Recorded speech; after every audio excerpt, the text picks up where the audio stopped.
mildly amusing moments brought to you by Macca's. Everyone, just say hello to my daughters at a formal tonight. Be good, Emmy.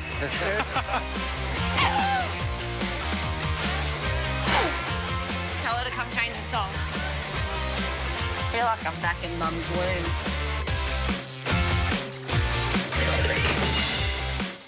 Eddie Betts has a bit of a seat on the Hawthorn captain.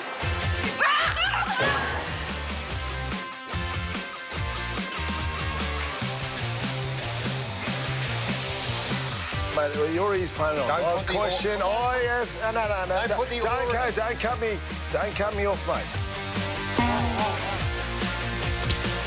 Did the bloke bring a corsage around? He did. Yeah, good. What's his name, Dimmer? Put him on notice. Oh, jeez, I can't even remember his name. That's how well. But he remembers your face, though, so don't forget it. And he knows where you live. Some of the amusement from the round just gone. Our players are in position. Jordan Lewis, welcome. Hey, boys. Jack Riewoldt, hello. How are we? So before we get to the nitty-gritty, just as current day players, the abuse online, which is now being confronted in all its various forms, where are you?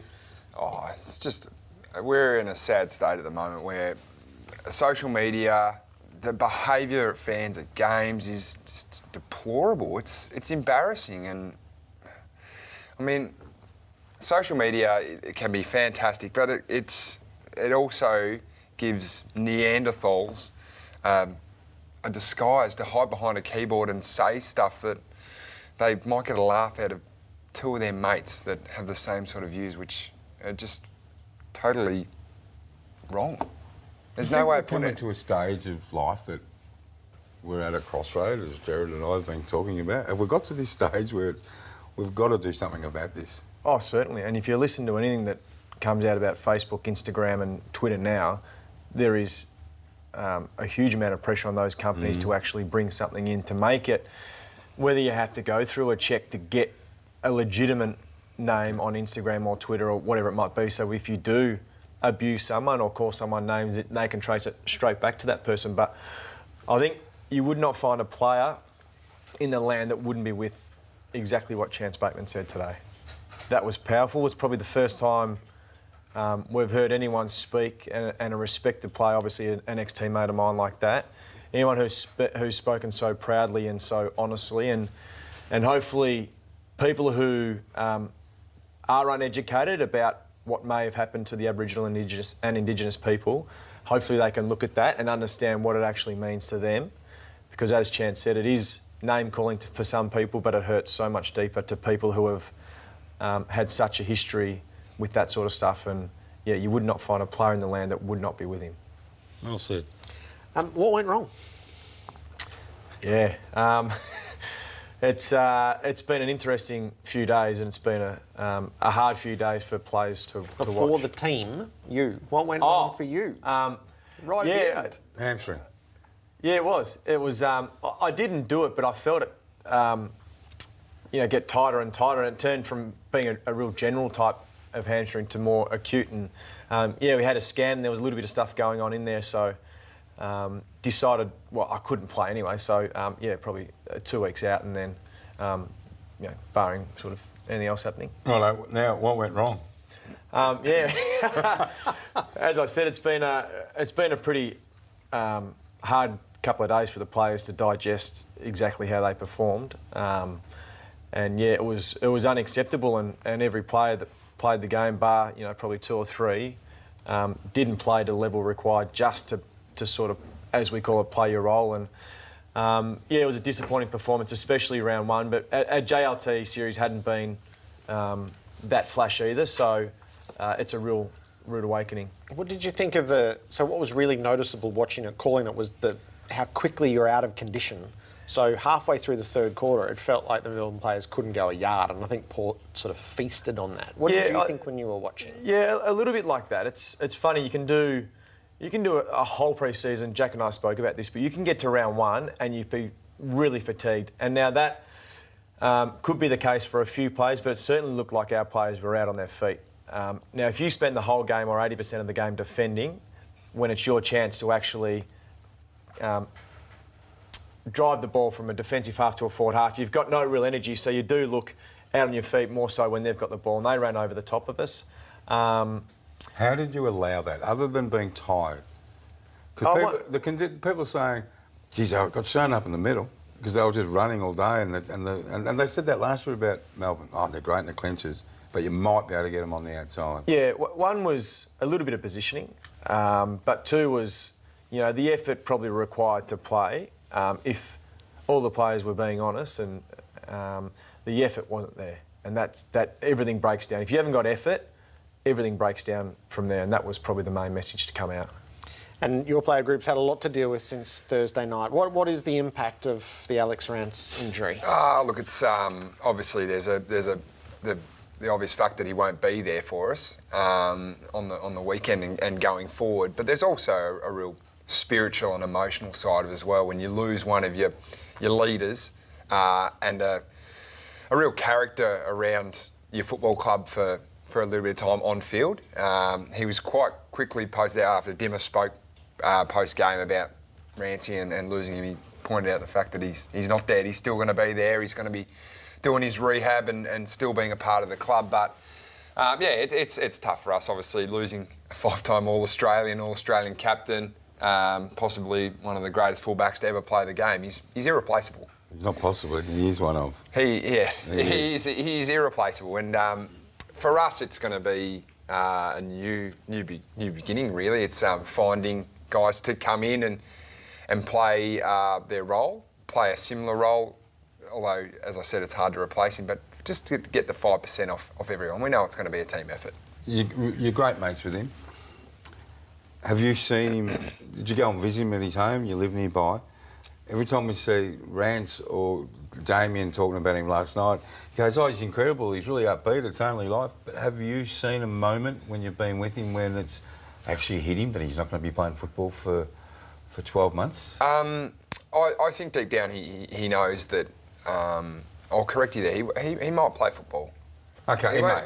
Yeah, so you're telling us he might have Lars? I'm not saying, he definitely... Well, he's had surgery today, so he hasn't had Lars, I can tell you that. So he's had surgery today, so he may get back in 25 weeks. I'm not going to put a timeline on it, that will be for him to do, but I will say that determination and effort won't be the things that stop him from getting back. Tyson Goldsack obviously did it last year, and fantastic, I suppose a really good trial for Alex to see what he's got to do. But look, I think there'll be some dark moments for him going ahead, but that's what friends are for. He lives a kilometre around the road from me. He's been through my darkest times with me, and no doubt that I will be there, and the rest of our group will be there for him in his darkest times. We've unfortunately had Nathan Drummond go through this 3 times with ACL reconstruction, so we know how hard it can be on someone, and our group's shone through in those times, and no doubt they'll do it again.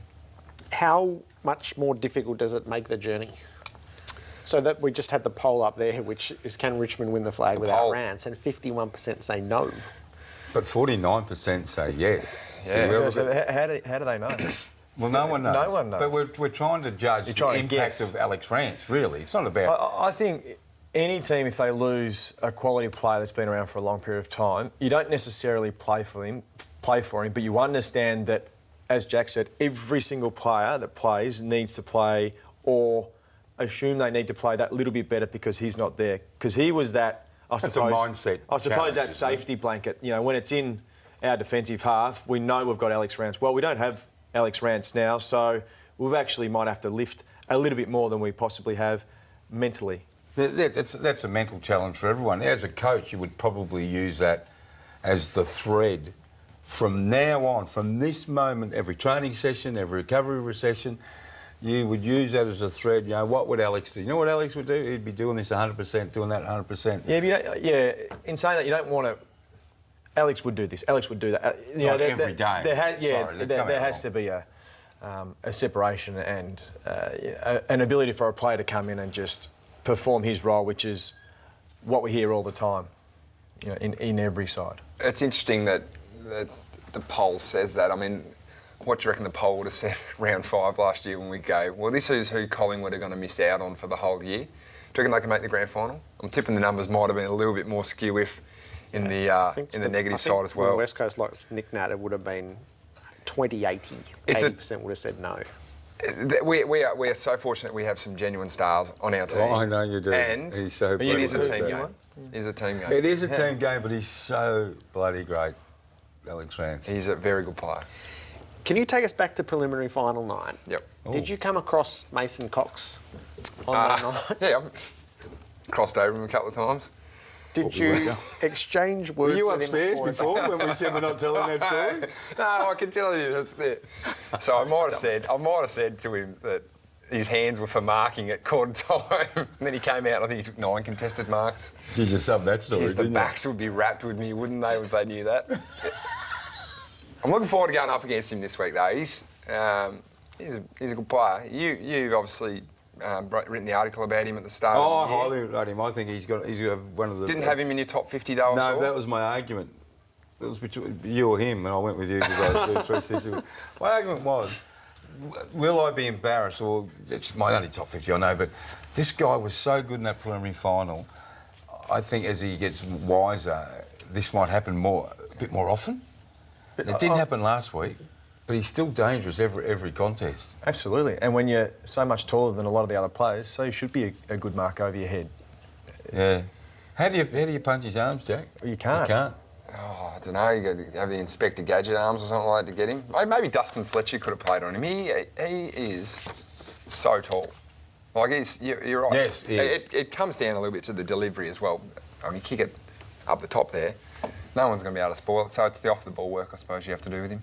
Did Max Gawn get a taste of what lies in store for him? What's the team reaction been around Max from the physical barrage that he was subjected to?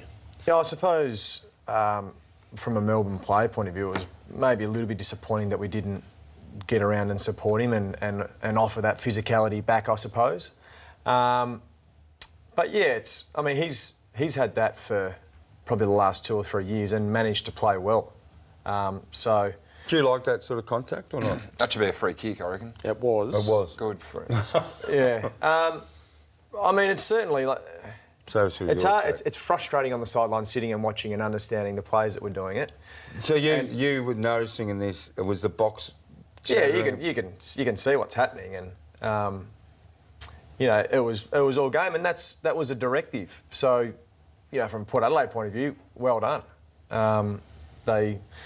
He obviously didn't play his best game. Now, there's a few other things that probably attributed to that. Can I say something?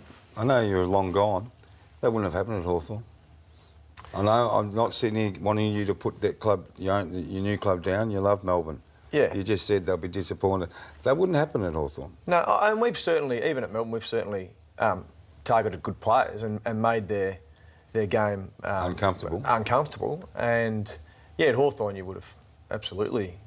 gone back, but the boundaries have sort of changed. You can't do a hell of a lot. But it's funny. I mean, we've cracked down a lot on straight arm to the chest, but certainly not elbow to the back.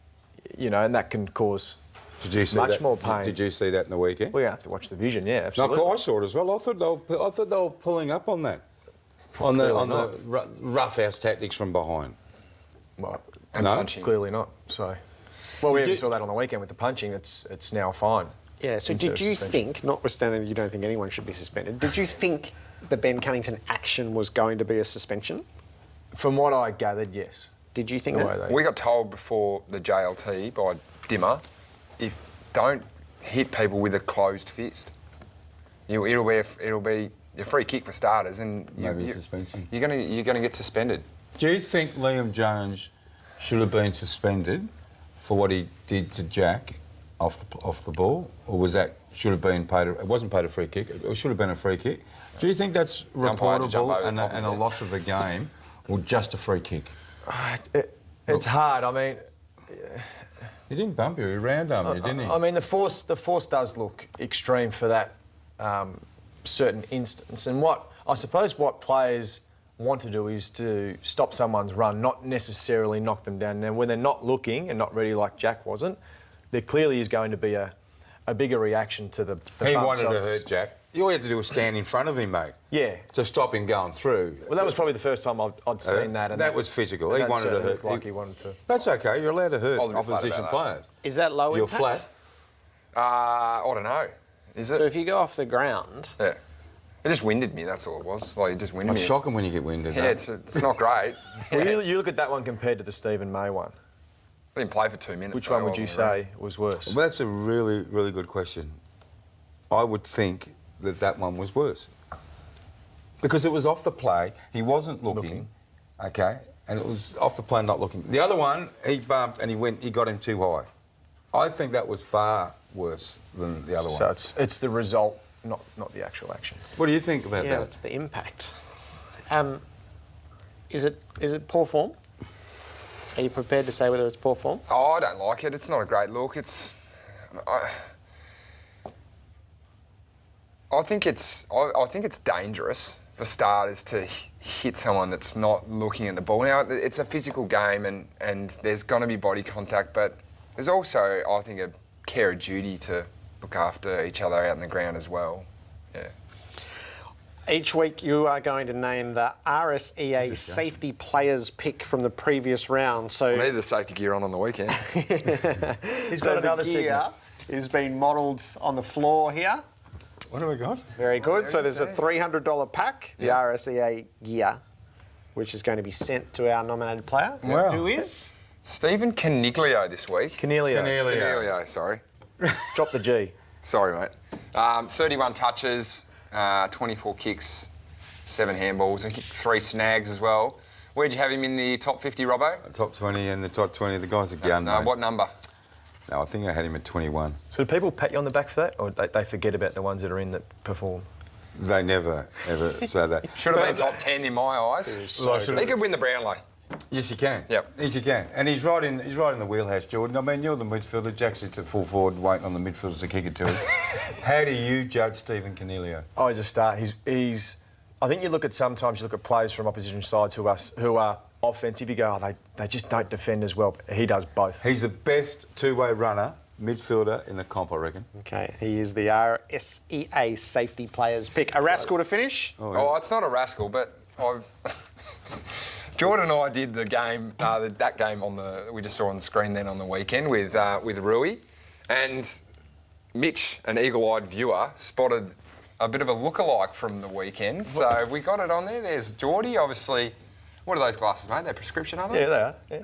Looking dapper in that suit as well, but the lookalike here. The great Robin Williams is Mrs. Doubtfire. A few kilos. I want you to bring those glasses in. Well, you should have told me where I would I want you to bring them in because I want to see if they actually have glass, because I reckon they're a bit of a Josh Gibson, I'll the bring spectacle. my optometrist in as well. Okay. Very good. Good to have this back together. Riewoldt together again on Players Night. Darcy Vescio is about to join us at the desk after 360 tonight. Open mic. Ray Chamberlain is tonight's special guest.